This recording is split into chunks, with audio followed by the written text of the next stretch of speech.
من خطف اللہ نفسه ونبیہ وامامہ ثم قبل دعوته. یعنی اگر تم چاہتے ہو کہ اپنی اس منزل مقصود تک پہنچو جو پروردگار نے تمہارے لیے معین کر دی ہے، جنت ہے، وہ کس کے لیے؟ صاحبان ایمان کے لیے. ایمان کیا ہے؟ الاقرار بعد المعرفت. وہ اقرار کی معرفت کے بعد ہے. حضرت ارشاد فرماتے ہیں کہ معرفت کس کی؟ کہ جس شخص کو بھی پروردگار عالم اپنی معرفت دے دے، اپنے نبی کی معرفت دے دے، اپنے ایمان کی معرفت دے دے. ثم قرب دعوته.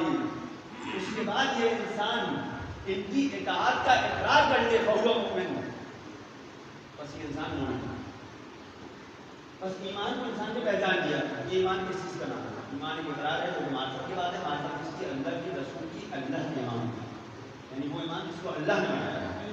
اور اس کے بعد انسان یہ بھی اقرار کرے کہ اللہ اطاعت نہیں کہ میں انہیں کی اطاعت کرتا ہوں، یعنی اطاعت ان کے علاوہ کسی اور کی نہیں کرتا.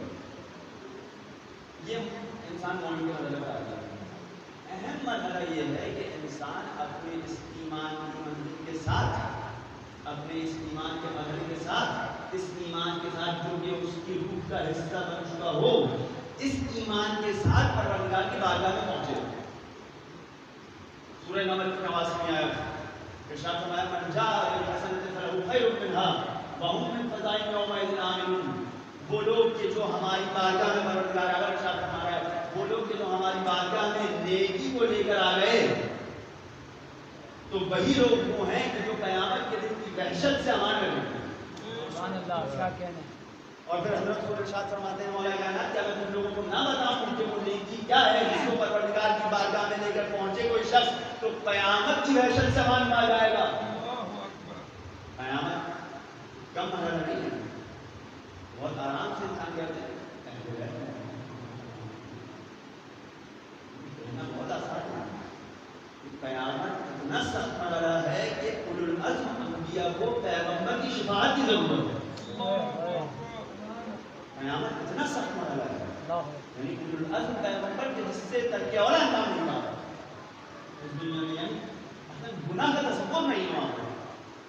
اس پیغمبر کو، اس نبی کو قیامت کے موقع پر پیغمبر کی شفاعت کی ضرورت ہے. اور یہاں پر کیا کہا جا رہا ہے؟ اگر کوئی نیکی کو لے کر آ گیا ہماری بارگاہ میں تو یہ شخص وہ ہے جو قیامت کی وحشت سے امان میں ہوا ہے. کیا منزلت، کیا چیز دینا چاہتا ہے.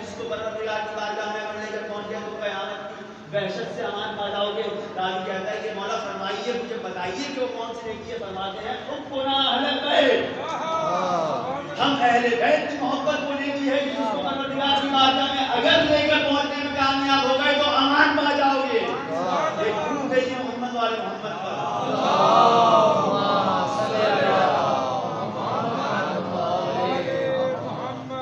اہل بیت کی محبت جو کہ ایمان کا حصہ ہے، ایمان کا حصہ نہیں ہے، ایمان کا وہ حصہ ہے کہ جس کے بغیر پورا کا پورا ایمان اپنے دل میں اتار لیا جائے اور یہ نہ ہو کہ یہ ایمان اور عبادتیں منہ پہ دے مانی جائیں.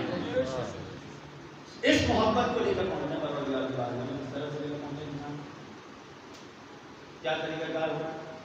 میں اپنی زندگی کو ایمان پر گزارنا چاہتا ہوں اور اب اللہ کا مطلب گزار بہت سارے لوگ.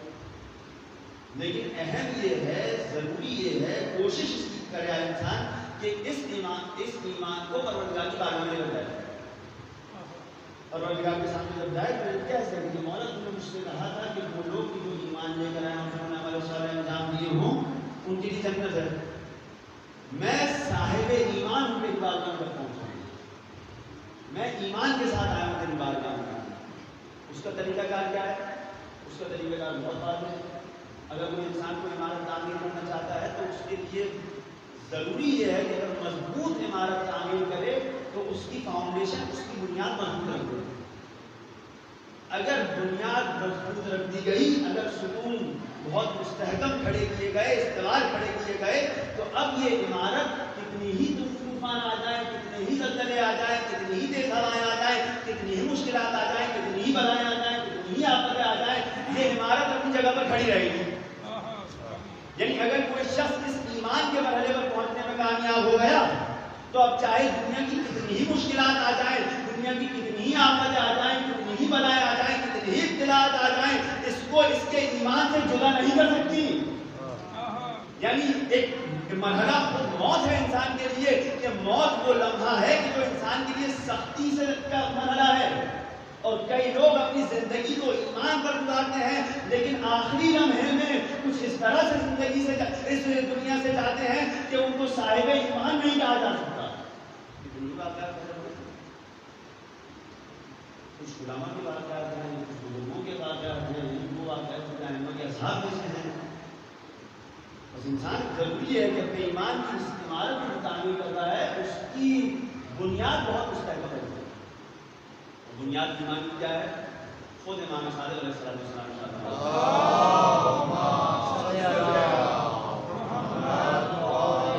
حضرت ارشاد فرماتے ہیں یقین و عماد الایمان.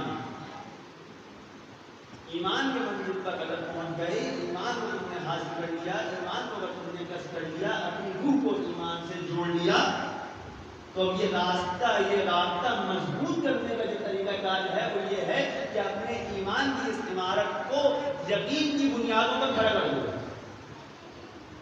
یعنی جو ایمان لے کر آئے ہو, جو جس چیز کا اقرار کر رہے ہو, جو تم نے معرفت کسب کی تھی, پروردگار کی وحدانیت, پیغمبر کی رسالت, ائمہ کی ولایت, اور اس کے بعد ان کی اطاعت کا اقرار, اس کو اگر مضبوط کرنا چاہتے ہو تو اپنے اس ایمان کو یقین کی منزل پر لے کر آ جاؤ. یعنی وہاں پر اگر کوئی شبہ آ جائے, کوئی معمولی سا, تو وہ تمہیں تمہارے اہل بیت سے جدا نہ کر سکے.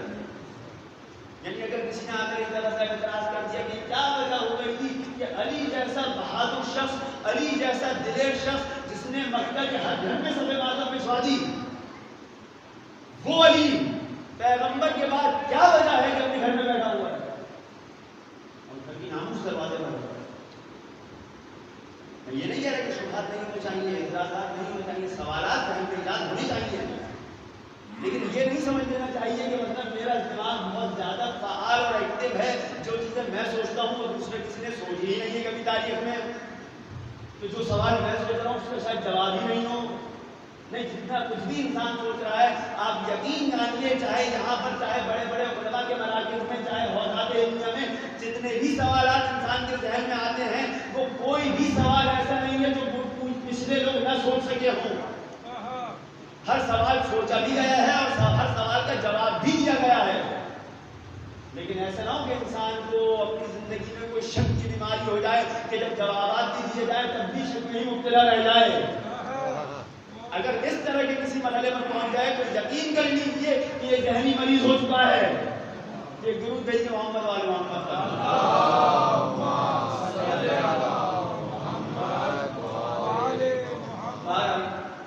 بس انسان اپنے اس ایمان کی عمارت کو یقین کی بنیادوں پر کھڑا کرے. یقین کس طرح سے حاصل ہوگا؟ یقین کیا کرتا ہے؟ مثلا حضرت نے ارشاد فرمایا التوکل من قوت الیقین, یعنی اگر کسی کے دل میں یقین کی کیفیت پیدا ہو گئی تو اس کے اندر توکل کا عنصر پیدا ہو جائے گا.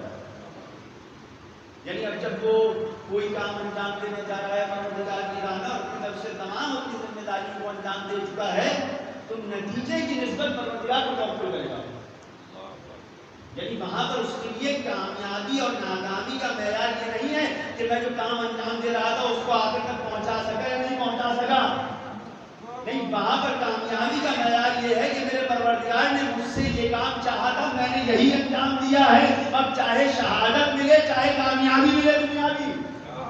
اور اگر اس پیراہے میں اس نقطۂ نگاہ سے حسین ابن علی کے قیام کو دیکھا جائے گا تو حسین ابن علی ہمیشہ کے لیے کامیاب ہو گئے. بھائی وقتی طور پر تو ممکن ہے کہ کوئی بہت مظاہر ڈال دیے گئے اہل بیت پر, حسین کو شہید کر دیا گیا, ان کے لشکر کو شہید کر دیا گیا, وہ ہار گئے, جنگ میں ان کو شکست ہو گئی. لیکن اگر کوئی حسین کے نقطۂ نگاہ سے دیکھے تو حسین کو کامیابی ہی ملنی تھی, ناکامی ہو ہی نہیں سکتی تھی. کیونکہ توکل من قوت الیقین, کیونکہ توکل خدا پر ہے. مجھے اپنی ذمہ داری کو انجام دینا ہے, جب میں نے اپنی ذمہ داری انجام دے دی تو نتیجہ چاہے کچھ بھی ہو, میرا پروردگار جو مجھ سے چاہتا تھا میں نے اس کو راضی کر لیا, یہی میرے وجود کی کامیابی ہے. ایک ضرور بھیجیے محمد والے محمد.